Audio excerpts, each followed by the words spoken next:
I think we love the idea that if you find the right person, it's easy and, you don't have any trouble, Uh-huh. but I just don't think that's true. Marriage is something you create through your growth and through your courage and through your honesty and through your willingness to give. Welcome to the Get Your Marriage On podcast. I'm your host, Dan Purcell, a sex and intimacy coach for married couples. My mission is to help you build and maintain a sexually vibrant and emotionally intimate marriage. Join me each week as we explore principles and practical tools based on Christian values to create the passionate, joyful, and thriving marriage you're designed to have. Hey friend, will you just indulge me just for a minute and celebrate something really meaningful with me for a second? This episode you're listening to right now is episode number 300. I can't believe it. I'm just so happy that you're a part of this. I also want to celebrate you, my dear listener, and your marriage and your commitment to strong relationships. We need stronger, intimate, and passionate relationships now more than ever in any other time in history. My prayer and hope is that this whole podcast inspires you to love better and have the courage to be more intimate and enjoy passionate, fulfilling sexual and emotional connections with your spouse. I've been looking forward to this major milestone of episode number 300 for a long time, and I wanted to make this episode really special and make it maybe a little different from my other episodes. So I've been pondering for a while how to do that. I've also been pondering what's the difference between just having sex and making love. I heard a quote once that, although I can't tell you what the source was, it was an old woman reflecting back on her long and joyful marriage. She says, "We made love every day. Sometimes we had intercourse." And I imagine her saying it with like a Spanish accent or something like that. I like that idea. We made love every day. Sometimes it was intercourse. To me, there's something significant conveyed in that picture of a couple making love, something full-hearted, fully embodied, and love incarnate that I find inspiring for my own marriage. I thought I'd make this a special research project, so I reached out to a few mentors and professionals that I admire and look up to, and I asked them, what's the difference between having sex and making love? The responses have been really inspiring and life-changing for me, and you get to join me on this journey and hear what they've shared with me. I've decided to divide this project into 2 episodes. So right now you're listening to part 1 of this project. Today you'll get to hear from these people. First is Dr. Jennifer Finlayson-Fife. She's a highly sought-after voice in the space of healthy sexuality in marriage. Her latest book, That We Might Have Joy, is an excellent read for anyone seeking to reconcile spirituality and sexuality. The second guest is Dr. Shalom Levitt. She's a sexuality researcher at Brigham Young University, a mother of 8 children, and a friend of mine. And the third is Adam and Carissa King. They're a marriage therapist duo, and you'll find them online at Dear Young Married Couple. But there's more. Don't forget to tune in to the following episode, which will be number 301, to hear part 2, where we answer the same question with 3 different mentors and experts with very different and still inspiring answers. Now, before we do a deep dive on what it means to make love, I want to tell you that our next cohort for men's and women's small group coaching is starting on May 12th. If you haven't heard of this, this is a 14-week small group course limited to just 6 to 10 men or 6 to 10 women. This small group is led by a mentor and professional coach on my team. This is a staff member who not only talks the talk, but she walks the walk too. And it follows my Get Your Marriage On course. This group is ideal for husbands or wives who are in an otherwise happy marriage but wish things were better when it came to sex and intimacy. And it's not just a solid focus on sex too. It's about communication, learning how to relate together emotionally better, and how to really find yourself and feel seen so you can create that marriage, like what we talk about on this podcast often, where there's that room for 2 people to fully take up your space and build a strong relationship together. Now, because this is limited to a small number of men and women, you need to act fast. Registration is open. You'll find the details at getyourmarriageon.com. You click on events and scroll down to the May section, and you'll find the details from there to the men's and women's groups. So act quick. Ready? Now let's listen to Dr. Jennifer Finlayson-Fife and my conversation with her about this topic. So, Jennifer, what are your thoughts when you hear the question, what's the difference between having sex and making love? Well, I don't know that I wanna I don't wanna get rigid about the wording because I think that Uh-huh. I think I know what you're pointing at, Uh-huh. but I would never be like, "Oh, it's one or the other per se," because there's a rawness and a physicality to sex that I think is legitimate and that we don't have to sometimes we try to sanitize it through the language of making love, Yeah. but I think maybe what you're pointing at is, soulful sex versus sex that lacks some aliveness and a sense of connection. Mhm. And I think that a lot of couples feel like maybe they have sex, but they don't have this sense of attraction and desire and aliveness that they felt often in the beginning of the relationship Uh-huh. and that they wish sex were giving them. And so a lot of the people that come to me sometimes come in the frame of like, we aren't having much sex, or I wish we were having more sex. Mhm. But in fact, the bigger thing that's lacking is that sense of attraction, desire, passion Mhm. of "you're my person" Yeah. that people wanna feel.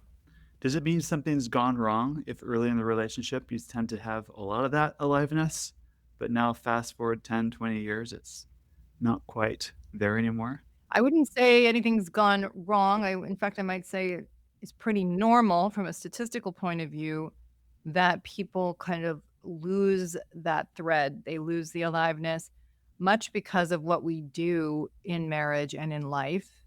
We kill the joy in it Mhm. through our pursuit of safety and reassurance and certainty. So, a lot of what inspires the erotic in the beginning is easy to want to try to control or contain. And so we naturally kill that energy. So I wouldn't say anything's gone wrong, but I would say that even though it's understandable, it does kill a lot of the joy that we anticipate we're going to experience in marriage. Can you give me a specific example? Like, what's one thing that we tend to kill that would have otherwise Well, given a lot of interest in life? I mean, one thing that just comes to mind right away is that we all living in the 20th century enjoy amazing wealth Uh-huh. compared to a couple hundred years ago, Yeah. right? So just if you just even kings didn't have as much as the common person has today. Mhm. And yet, we're pretty miserable. And so that is humans have the ability to habituate and become entitled around good things in their lives, including their spouse. Uh-huh. So when you fall in love, you tend to be like, "This person's so amazing. I can't believe I met them. It's so magical and wonderful, and I'm so grateful they're here." And you have all that energy that drives passion. Yeah. Like, Full of wonder. Right. you're You're yeah, the wonder in it, the amazement of who you are, and I see you as this person that's different from me. But then we quickly go into the entitled frame of like, "Yeah, well, you're supposed to do that. You're my husband." Or, "Yeah, you're supposed to do that. You're my wife." Or, "What have you done for me lately?" Our desire to have what we want, to not actually make room for a person that's different than us often kicks in, Mhm. and we move into an energy of control and predictability that blocks our awareness of the wonder and the awe of the other person. Mhm. And so it's understandable that we want what we want. Mm. I mean, that is to say, when you're living a single life, it's easy to go to the grocery store when you want, go to bed when you want, but you're lonely. Mhm. Then you fall in love and your brain is flooded with dopamine. And so you're like, oh my gosh, it's going to be amazing because we like all the same things and we can talk so easily. But then when you actually move in together and start building a life, you're like, well, you're going to bed at the wrong time, or why you go to the grocery store too often or whatever, you Uh-huh. start coming up with these things. I want you to do the things that the way I want you to do them. Uh-huh. And of course, they are often our partners putting pressure in another way. And so then we start feeling like I'm not going to get what I want with you. So I need to pressure you or feel frustrated with you or resent you or hide who I am from you. And so those inclinations are very, very normal human behaviors, But the more we do those things, the more we kill the aliveness of the marriage, because what makes us feel alive in marriage is this idea that I can be myself Mhm. and I can also be with you and known by you. Mhm. I don't have to pretend or manage or shut down parts of myself to make this work. But in order to create that reality, again, when you're falling in love, you think you have it because you don't know each other very well yet, and dopamine is helping tremendously. But when you start to really get to know each other and you're building a life together, well, then to create that kind of reality, you have to grow into somebody that can be compatible, that's capable of it, somebody that can make room for another without betraying what is true and honest in you, and that's developmental work. Uh-huh. I think we love the idea that if you find the right person, it's easy and, you don't have any trouble, Uh-huh. but I just don't think that's true. Marriage is something you create through your growth and through your courage and through your honesty and through your willingness to give. Gotcha. Yeah, yeah. I love that developmental model. It's like nothing's gone wrong. It just means you haven't this is just pushing on the points in you that are inviting you to grow and develop to your next level, whatever that might be, right? If Yeah. we accept that Yeah. invitation, that's the pathway that could lead to more passion, Yes. more aliveness, and Yeah. Right, exactly. Nothing prepares you for being a parent as much as being a parent, uh, or prepares you for marriage as much as getting married, because then you're in the thick of it and you yeah, have to figure out, "What do I need to grow to be capable of this?" Yeah. yeah, that's right. And reading all of the parenting books or marriage books before being a parent or a marriage might help you a little bit, but no, it's Yeah. actually in the Right. it's like bicycle, right? If I give you a book on how to ride a bike and you've never ridden a bike before, Yeah. a very Right. different experience than actually getting on the bike. Yeah, for sure. What about this pattern then in marriages where sex becomes something where it feels like you're giving sex a job that you use it to like prove something about who you are, like it's tied to your worth? How does that make it less lovemaking, so to speak, less of this aliveness and more transaction? Yeah. Yeah, I write about this in my book a lot, which is that when we're earlier in our development, and most of us get married earlier in our development, we're very concerned with the self. It's like, yes, I love you, but kind of like, I love you because of how you make me feel about me. Mhm. I love what I imagine marrying you is going to offer to my life. And it's not like we're sitting around being greedy and so on, but we're often have that motivation happening more than we realize. Mhm. And then when you actually marry the person, the thing that you promised at the altar is, I'm going to love this person even when they're driving me crazy. So usually what we focus on is, you're supposed to love me, not that I'm gonna love you. And so that is to say that in sex, which is very central to our sense of self, as I write about, and it therefore feels very exposing, sex Mhm. does. Like, if the person that you share a bed with doesn't like you, doesn't wanna be close to you, doesn't like having sex with you, that hurts Yeah, a lot. yeah. And or am I prepared to really let a person into my body, let them really, really know me in this way? I might wanna be married to, but I don't know if I wanna be that connected. So, that is to say that these questions around our sense of self and how much we wanna let somebody in are very alive in marriage. Mhm. And when we're younger in our development, the ego, our self-protection, our desire to get reinforcement is driving us a lot. Mhm. And so that can be then expressed in the form of being low desire for sex, or low desire for intimacy, or Uh-huh. letting somebody in, Right. or it can be high desire, like, I want you to tell me I'm enough. I want you to want me. So that tends to mean that sex ends up taking on a lot of demand Mhm. of what it's going to prove about us, or what it's going to manage in the relationship. And the more sex gets weighed down with the needs of the ego, Mhm. the more that it tends to kill its power, its Mhm. erotic energy.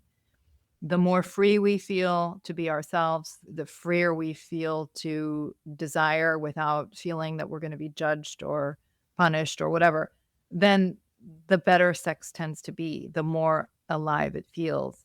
And so I have a course called Sex Worth Wanting, and my goal with couples is not, just about helping them have more sex. It's helping them create the energy that they're really longing for Mm. and to understand what in their marriage is interfering with creating it, right? How are they behaving around the issues of sex or even around how open-hearted, and honest the marriage is that's killing the passion that brought them together in the first place. I like that. I've shared this on my podcast in the past, but years ago in my own marriage, I would keep track in true nerd fashion how often we're having sex, and I would track orgasms and things like frequency Mm. and whatever. Oh, I remember man. looking at the chart once, it's like, wow, for every 10 times we're together, my wife has an orgasm. I must be a really poor lover. I made that reflect on me. Maybe Mm. she's not having like we're not even It's about me. yeah, Mhm. it's Mhm. about me. And then knowing that our sexual encounters were I was very hyper focused on her and having a certain outcome. If the littlest Mhm. thing threw us off, I would be put out because it meant Mhm. I was a poor lover. And Mhm. then things got worse and worse and worse, and we Yeah.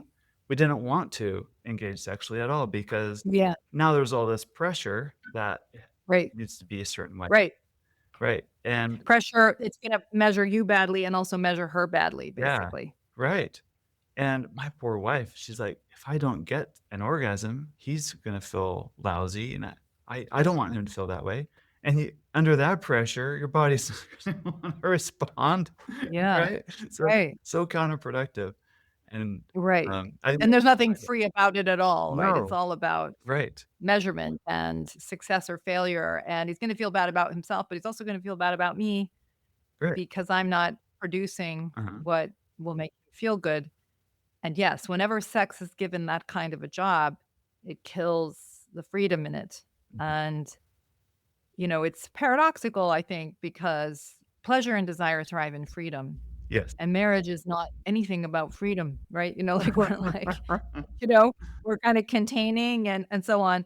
And so there's a paradox inherent to it, but it's also about how we relate to marriage. Do we see it as a chosen container or do we relate to it as a prison? And if it's like, well, I have to do this because this is my husband's, this is what he needs, or Because he's there's love not going to be language happy. or whatever, right, uh-huh. Yeah, all that garbage. And it just can make it so psychologically we're in a mind. It's not that our body's broken, although a lot of people will think that's the problem.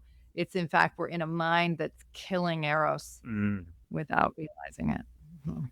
You've told me before how just understanding our self-worth or connecting to our sense of value within ourselves is great erotic fuel. It helps us break out of these patterns that we've talked about. Can you talk on that a little bit more? Yeah, I mean, I guess what I would say is the more we're in an anxious mind, and I mean especially in a long-term marriage, because if you're just having an affair or that basically it's a different calculus because there's a different kind of validation happening early on in a relationship.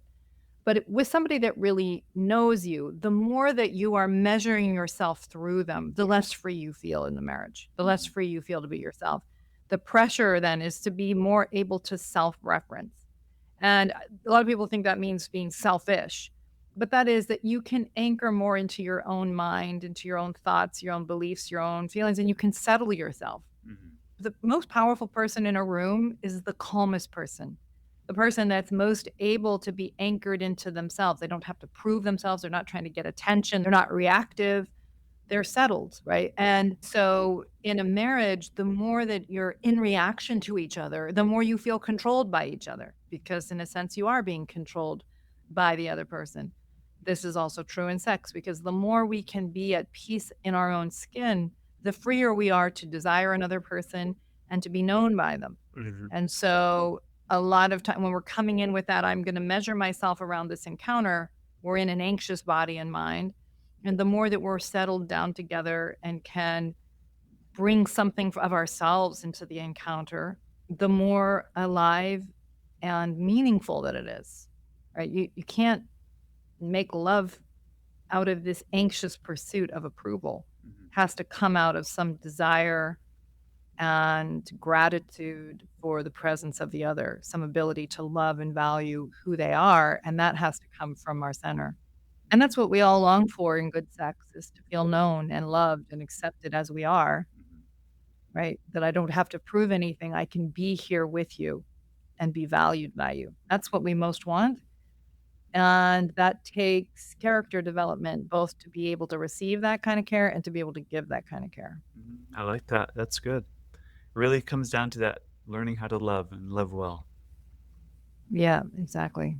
If I Yeah. jump back to the very, very beginning of our conversation, you said there is a physicality side of sex that we tend to sanitize too much. Can we Yeah, go for on sure. that for a second? Like, let's talk about why it's okay to see the carnal side or the physical side of really good sex. Yeah.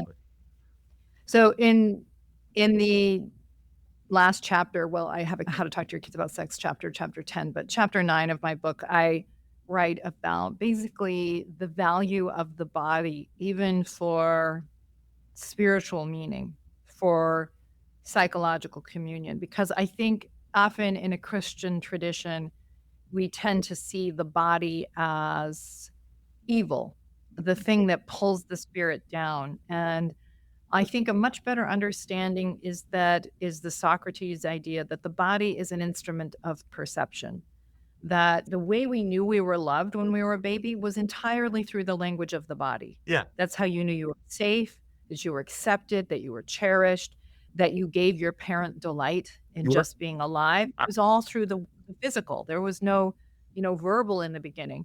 And so that's very much the body has this ability to express meaning in a way that our linear and logical minds are always secondary to. Okay. And so, by the way your spouse touches you, what their goal is. Uh-huh. Are they just trying to get you to want to have sex, or are they saying, I'm so glad you're here. I like you. Mhm. You mean something to me. And so, so much meaning is communicated through the body and especially through sex. And that's why a lot of couples don't like having sex, is because the meaning that's being communicated is anti-erotic. It's Yeah. pressuring, it's demanding, it's belittling. And so the physicality is not the problem. In fact, it's the deep benefit of sex. Mm. Because when you really cherish another soul through sex, sex is a powerfully beautiful meaning and very anchoring to a marriage. Very, very good for a marriage. And I think we're afraid, well, it must be always, I love you. It has to be cleaned up. And I think sometimes just the freedom to express our eroticism, to be free, to be fully sexual beings, and to have the safety of being able to accept this part of our humanity, to accept it in the other, to have a safe space for this part of being human. I mean, that's sacred in my mind. Yeah. And so I think sometimes we try to sanitize out of our fear, but not the people that really know how truly sacred it can be to be fully free with another person. I think some people fear like they're gonna be doing something wrong if they let go, because on the other side of that feels like I can't think of a great word, animalistic, a little more raw, and if Mhm. maybe that's wrong because they don't express that in other areas publicly in their lives, Yeah, and right. so therefore, they always, like, in the act of sex, they get close to that point, but they hold back. They're timid and Yep. don't give in. And I think that there is a sense in it because a lot of our religious traditions and religious education has to do with inhibiting our impulses. Just getting socialized is learning to inhibit impulses. Mhm. So I don't mean a kind of indulgent loss, losing track of your spouse. I don't mean just losing control. So either. Yes. So it's not a kind of indulgent escape from life. Mhm. And so there's a paradox in it because the more we learn how to have breaks, the freer we are. Sometimes the pursuit of breaks is to crush, is to crush our sexuality and our eroticism, and that's very counterproductive. So we need to learn to have breaks, but then we're able to drive that car where we want to and drive fast in it even if we want, Uh-huh. because we trust our ability to not do something destructive.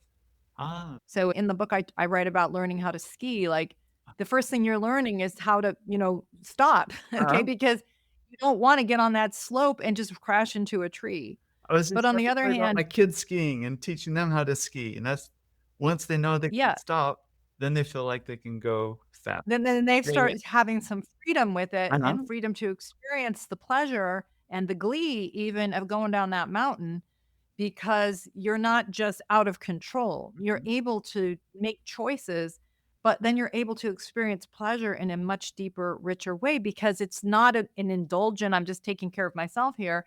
It's that I can express my full sexuality because I trust myself and I trust you and I can bring it to you fully, but I can even love you through it, mhm. right? Love and be loved through it.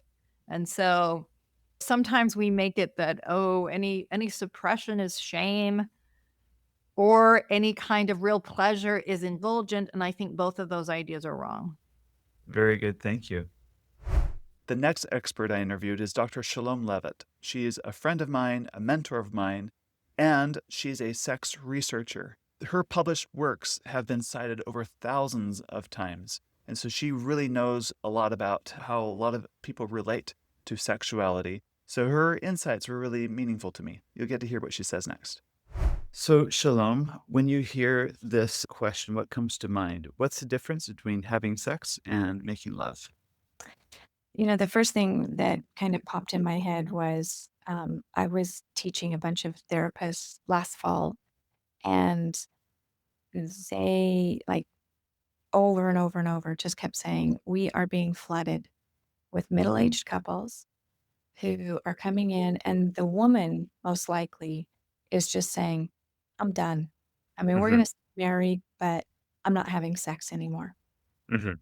I think sometimes what happens is we get into a negative pattern where we're just having sex, right? Which is really just going through the mechanics of sharing our bodies, but not Hmm. sharing much more than just bodies. Whereas making love is really seeing that person and being as invested in their experience in the whole picture, not just the sex, but being as invested in what they experience as what as much as you're invested in your own experience, right? Like, Hmm. are you feeling connection? Are you feeling my love for you? Are we able to share all the little dark corners of our mind and our Hmm. past and our present and really let my partner see all of that and be accepted, right, with love. Maybe even some pushback sometimes, but Hmm. just accepted as you are this complex mystery that I love. And Hmm. I am curious to keep learning more about you and expressing that in this physical way where we really get to literally come together, right? And a Hmm. lot of people, when that's the experience, they report it as being transcendent. Like Hmm. it takes you to a higher level that mere sex or mere physical arousal can be pleasurable.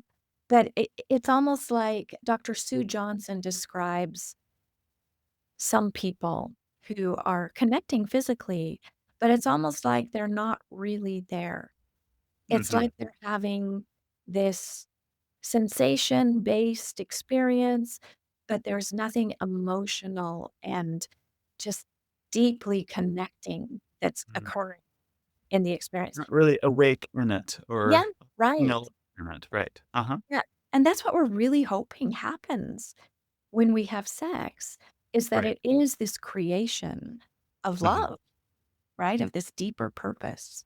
Mhm. So it makes sense then, like the couples you talked about where oftentimes it's the wife that says, I'm kinda done." Yeah, There could be a million reasons why that is, but in light of what you talked about, what comes to mind is the type of sex they're having isn't transcendent, it's not inviting, it's not right. life-giving. Not emotional. Right. Yeah.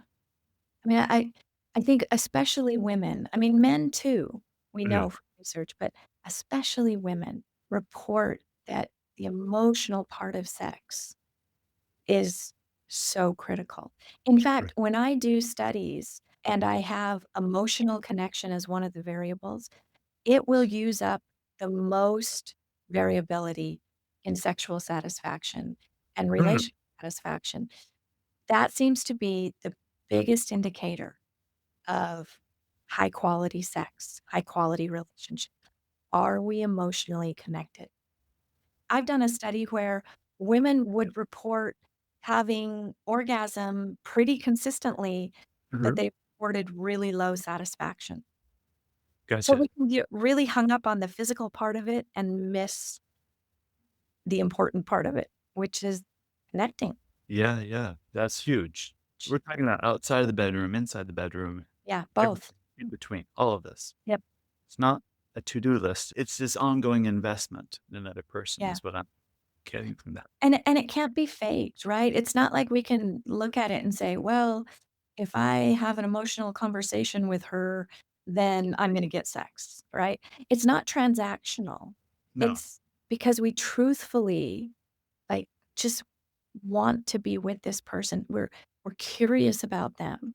It's like you are a part of me, and so that matters. What you experience truthfully is important to me. Is there something you've observed either in your own life or the couples that you research and study of habits that help form stronger emotional connection between a husband and a wife?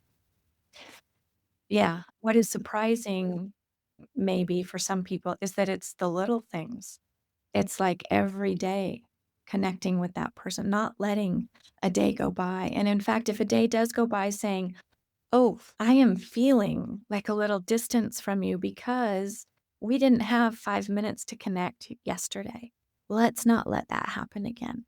Like Mhm. you matter to me. Your presence is a gift to me. And a mindfulness guru that I kind of love has said, the greatest gift you can give your partner is your presence. Like just really be there with them.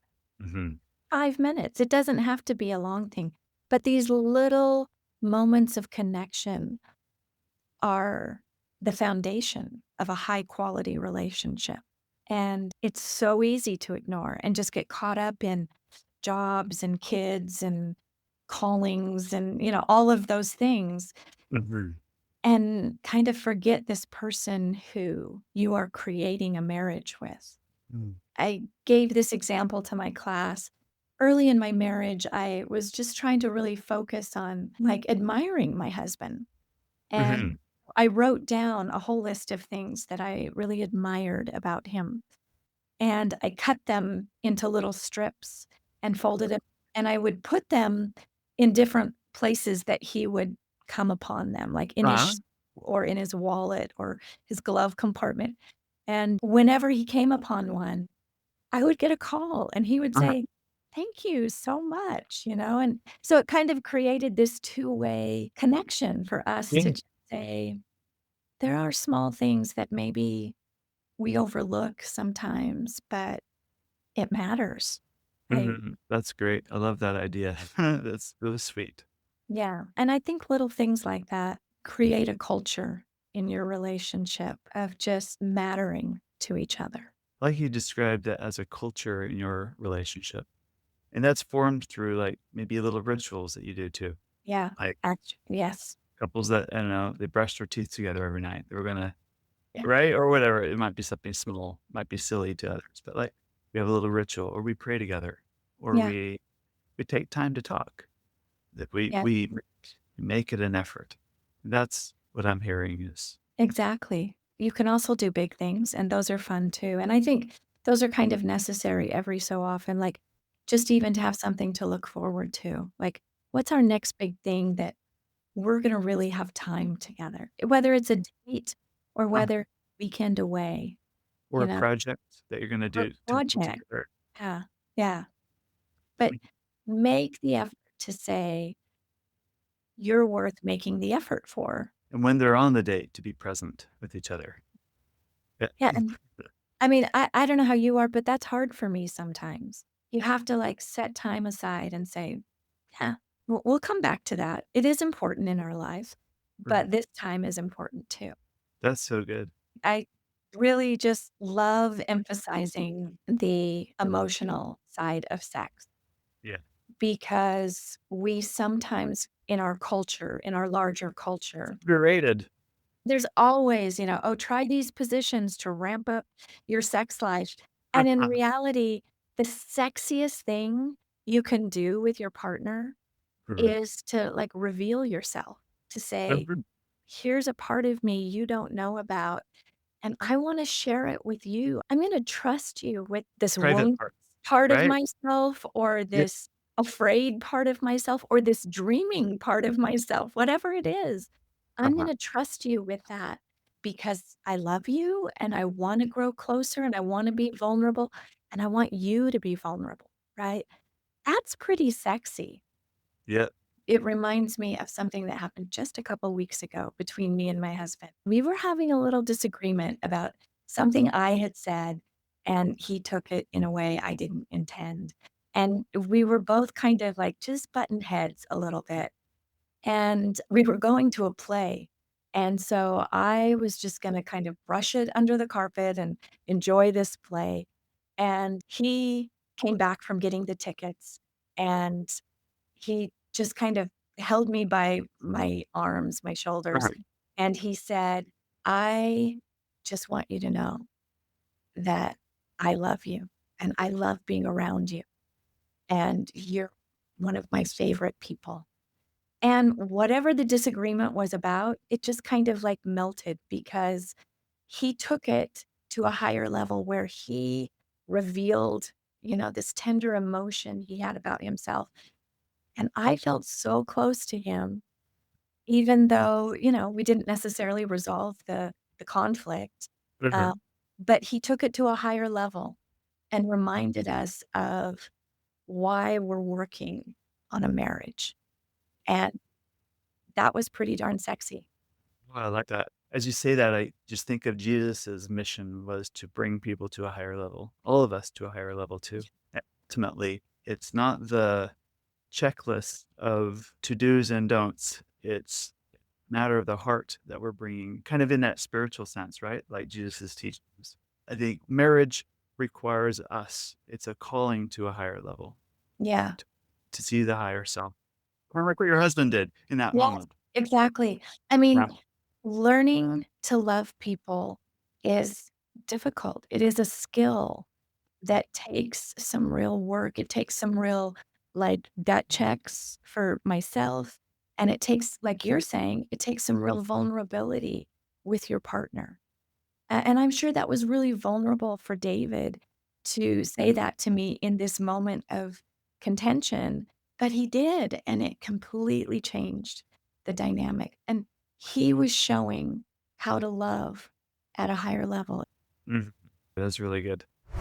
The last couple you'll hear from today is Adam and Carissa King. I reached out to them because they work primarily with newlyweds or those in the first few years of their marriages, and where having sex is kind of a newer thing, and learning how to make love is kind of the transition point for them. So I was really interested in their perspective. You'll get to hear it too.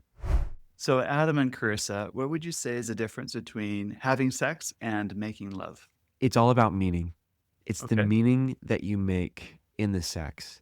All I right. think if people show up to be extremely present and not objectify the other person or their Mm. body, but Mhm. come to experience the subjective nature of that person, I think that's when you can start having the opportunity to start making love with the other person. Yeah. Mm. On that note of objectivity versus subjectivity, like treating the other person like an object, if it's only sex and it's not making love, it's saying, I want something from you, right? People have Okay. one night stands all the time. They just Uh-huh. want something from the other person. They're using their body Yeah. versus making love. It can include the sexual act, but it's saying, I'm curious about you. I want Mm. to bless you. I Mhm. want to know you. And so making love has to do with being known and knowing the other person. Hmm. Oh, I like that. Gotcha. So, what steps do people take, or what counsel do you give people to make it more about knowing another person? Yeah, it's so you have to really engage outside the bedroom. I mean, you don't just automatically have a 10:30 p.m. alarm that goes off and says, "Okay, it's time." Like Uh-huh. you have to actually have engagement and presence and curiosity and warmth throughout the day. Even if you're not physically together, you could be, at work and school and ministry and all sorts of things, but if you're connected in the morning via text, that reuniting when you get home and see each other, if all of that feels like, man, I'm pursuing you, Mhm. then you're going to have a much better chance at making love when you go to have the sexual act later that night. Yeah. I'd have to just echo what she's saying.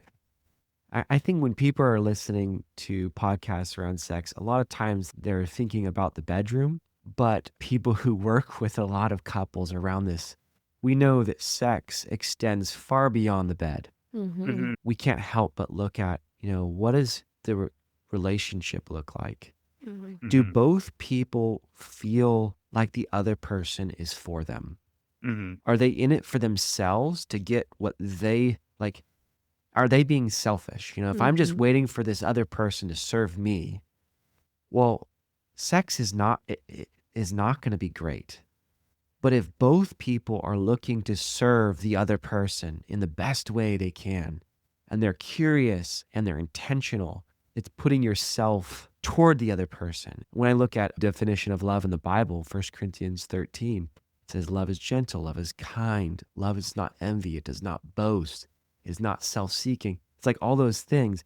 I think though, when you have that sort of attitude within the marriage, Mm-hmm. within the normal life, when it's looking at the other person as a person they love, and they know that, man, this person is for me, then it's so much easier to have a beautiful experience within the bedroom. How have you in your own marriage navigated times when it's been more of one than the other? Like, Mm-hmm. Mm, if you're willing to share, that's a very Yeah. personal question, but a yeah. time We're when willing. you like, okay, here we go. This is very transactional right now. This is not. Uh-huh. Yeah, we can't talk about that, Dan. No, Okay. I'm No. Edit joking. that out. No, I'm playing. No, that's legit. Because let's be honest, as a married couple, we can get transactional even though we genuinely love each other Mhm. and want to know each other well and want to bless each other and be curious about each other. But that desire to do that doesn't always result in doing that. So we have found ourselves in transactional mode for sure. Like, oh, it's a check the box thing. Like, Not me. so Never. yeah. Never But had but it looks different for us, right? Mm-hmm. So I always want to show up for sex. I don't want her just to show up for sex. I want her to want sex. Mm. But the thing is, I get lazy outside of the bedroom. Mhm. So when I get lazy outside of the bedroom, or we just get super focused on all the things, the kids, the activities, church, all the, ministries, business, I get lazy. I take my eyes off of what it is to make her feel loved and pursued and cared for outside the bedroom. Mm. Then that, of course, disempowers her. Yeah. Mhm. And then I get lazy in the bedroom and make it more transactional. It's like, okay, let's do this thing. Let's check the box. Yeah, we got it And done. so, Hurry it up. yeah. So I think the big shift for me personally, moving from just asking like, oh, did we have sex yesterday? Okay, if we didn't, then today's the day. Which that's kind of like that default question Uh-huh, in my mind. If you get into like It's an probably every not other day wrong, rhythm. but there's a better way to think about it, probably. Yes. Yes. So rather than that, it has to be like, did I make Adam feel pursued today? Mhm. Did I? And so like, yes, that might involve sex, but I'm also pursuing him intellectually, as because he's a thinker and a dreamer and a wonderer. And so what are you wondering about? Like if I'm pursuing him intellectually, he's going to feel seen. And that's going to make for a much better sexual experience. Yeah. And just to talk about us, like our relationship personally, like that's how we've looked at it over the years. We've been together 20 years, but we've been married for almost 18. So we've had a lot of different changes in our bodies, in our focus, schooling, all there's 20 years is a long time. And what we've worked on together is really just communicating what we need. And that takes a tremendous amount of courage. At least for myself. I'm a withdrawer. I'll just hold it in, or I used to, I should say. Mm-hmm. But I found that, you waste a long time just by holding your desires in and your needs in and what you're seeing in. You waste so much time and you gain a lot of frustration. So what I've started to do is just tell her what I'm feeling and what I'm seeing. And sometimes it's off. Sometimes she's like, well, babe, remember like last 2 weeks ago, we did this and we did this. And I'm like, oh yeah, that's right. Okay. Well, I have a short memory. And then sometimes I do have a point. So I don't have a tool for this, but I just calling it out. What's in the room? What am I feeling? Hey, babe, I would really like us to focus on being present today. It feels like we just been showing up and and I really appreciate you've met me here and we've had sex, but I really want more of an event. We've been doing kind of the fast food lately and I want a steak dinner. I want a really beautiful served multi-course meal. Can we do that soon? And for me, that was very difficult to voice. Right. Why is it hard? Because it feels like I'm being needy. Yeah. And like to me, needy is not good. Needy is weak. Needy is not whole and not attractive. So I'd rather just show up. And I expect her to want it. I expect her to do all these things. And I kind of want her to want to do those things rather than me to have to ask. Like, what woman wants to ask for a bouquet of flowers? Right. Mhm. Most women just want the guy to go and do it because they want to do it. Mm-hmm. And I think a lot of guys feel the same exact way. They don't want to have to ask for the wonderful dinner. They It want, should be just freely offered, right? exactly, the guys want their wife to want to do that. So I think we hold off and desire that without expressing it or without reminding the other person of that desire they have. At least speaking to my own experience, if I ask for something more gourmet and it's done, the whole time now I'm asking, are you really doing this because I asked you, or are you doing it because Yeah. you want to be here for it? So that's something I think couples need to really work through. Yeah. There's times where Carissa has totally surprised me. I find that surprise in my life, like around like birthdays, is not a big deal, but surprise around sex is like a huge deal for me. So that's something that I'm always like hoping for. And I've expressed, and she's come through sometimes, and it's like a big deal because it feels like I didn't have to ask for that. Yeah. It's You much more wanted that. I valuable. feel desired. Yeah. But when you do voice your desires and kind of highlight the fact that, hey, we've been a bit more transactional lately, it is a good reminder too, as a mom and as someone who's just very busy, to go, hey, this is not all about just what's needed between us, but also to engage desire, his desires, and to awaken my own desires that Yeah. I also do want to engage in those fun gourmet meals, and kind of awaken and remind me about my own desire too. It's helpful at times. So I'm pulling out my phone right now and putting it on the calendar. Hey, Um, reminder to. yeah. That's good. So you have a book coming out, which I think is awesome. It's letters to, it's dear young married couple. It's letters to the young married couple. It's to help them with your fights, the fun, the sex, and the soul work. Tell me about the soul work aspect and how that connects to everything we've talked about so far. Yeah. So the soul work aspect has to do with vision, mission, and spiritual foundation in the couple. So it's examining sanctification. How Mhm. well am I doing at becoming more like Christ? And so Mhm. that I can serve you better.